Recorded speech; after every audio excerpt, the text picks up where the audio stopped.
Well, we're here to talk about this year's budget study from AIM, and we've got a couple of folks who've got some experience with it and done it in the past. So let's hear what they have to say about why and what's the benefits of it. Jack, you want to start? Sure, Lee. Thanks for having me today. Yeah, I'm always happy to talk about the AIM budget survey. We've been doing it every year since it started. And I think like one of the big questions when you go back before this survey existed was what should be in a budget? What should your budget number look like? And it was always, you would always hear firms saying our spend is 3%, our spend is 1%, our spend is 5%.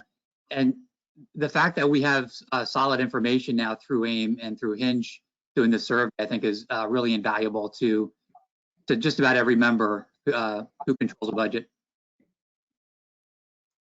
Brunella, what's your experience been?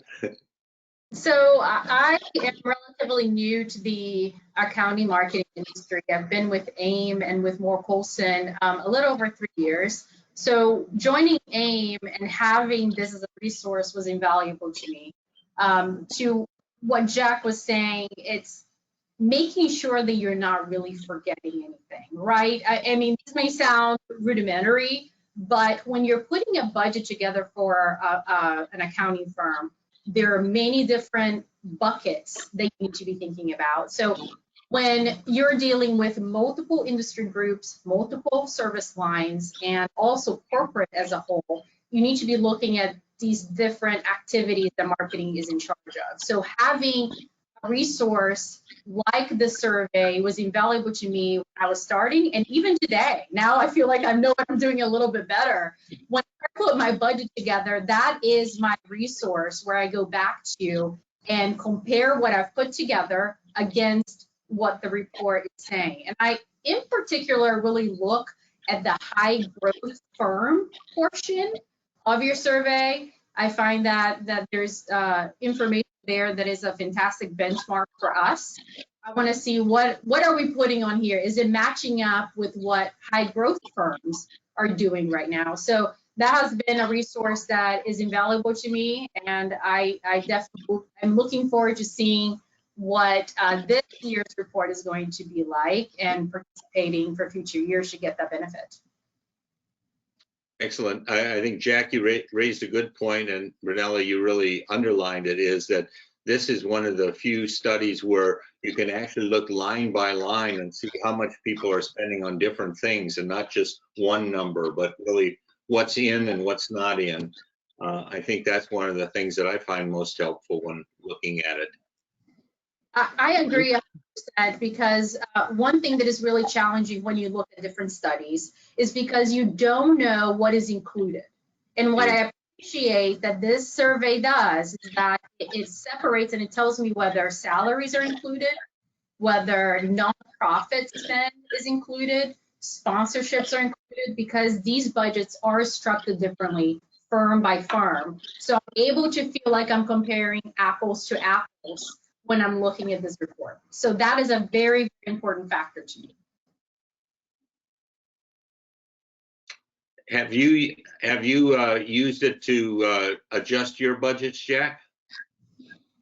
Yeah, so again, I think we're really fortunate to have the template that Hinge has provided via AIM to set it up so you have all the line items. And within our firm, like we have our kind of AIM Hinge version of our budget, and then it kind of feeds into the budget that we submit for the ledger items for our firm.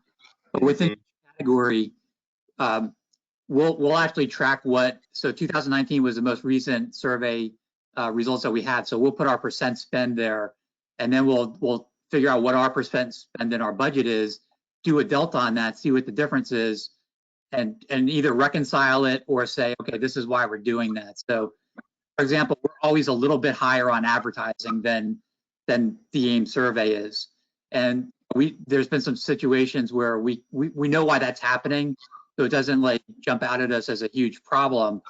But then when I see some digital spends that other firms are doing and I look at ours and I say, wow, we might be missing the boat here. We really need to adjust that. So like I said, I'm thrilled that we have this information each year. And you know, especially as we look forward to, I started taking the survey this year, and by breaking out into buckets for firm-wide, regional-wide, office-wide, I guess we have a couple different buckets that we're breaking up into this year. That's an invaluable thing to me too, because we do say, okay, for advertising, here's like our firm-wide number, then here's what we're doing in this region, here's what we're doing in this region, and then we actually go by offices in some cases. So like, it's kind of reassuring to see that we're sharing a mindset with you and the experts at Hinge, you know, with that kind of theory. Well, it really is beneficial. I think I've really warmed my heart to hear some people say, you know, I've had these conversations with partners for years and years and never had anything to point to, and now I've got something I can take to the argument. So I would encourage everybody to participate in the study, and if you participate, you get a free copy, and that's got to be the deal of the century. Agreed. So Agreed as well. And you know, to build on Jack's point that he was making, you know, about the different buckets. So you have advertising, you have all these different buckets. So whenever I'm finished putting my budget together, I do that comparison. Am I higher than other firms here? If so, why?